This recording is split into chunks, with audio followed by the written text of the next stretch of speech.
8 डिसेंबर पासून नंदुरबार येथून निघालेला हजारो शेतकरी आदिवासी कष्टकरी बांधवांचा विराट मोर्चा आता नाशिक शहरात दाखल झालेला आहे।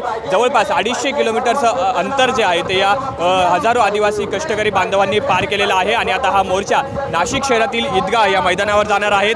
त्यानंतर मोर्चाचे शिष्टमंडळ जे आहे ते नाशिकचे जिल्हाधिकारी आणि त्याचप्रमाणे आदिवासी आयुक्तांशी चर्चा करणार आहेत। खरं तर या मोर्चाच्या शिष्टमंडळाशी काल मुख्यमंत्री देवेंद्र फडणवीस यांच्यासोबत चर्चा झाली होती। सकारात्मक अशी ही चर्चा झाली होती। मात्र त्यानंतर देखील लेखी आश्वासन जोपर्यंत मिळत नाही तोपर्यंत हे मोर्चेकरी आपल्या आंदोलनावर ठाम आहे आणि आज नाशिक शहरात गेल्यानंतर जिल्हाधिकाऱ्यांशी सकारात्मक चर्चा जी आहे ती विविध मागण्यांवर होणार आहेत।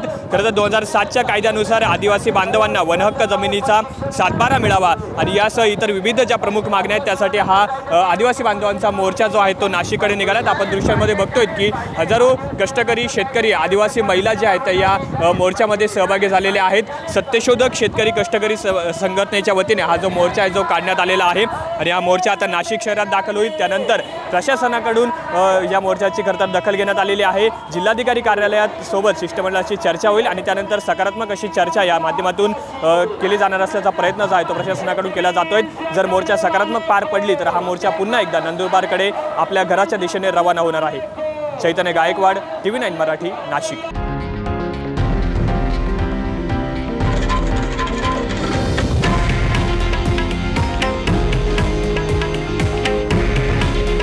हे आहे देशातील नंबर 1 न्यूज नेटवर्क आणि आपण पाहत आहात TV9 मराठी। काळजी तुमची, हित महाराष्ट्राचं।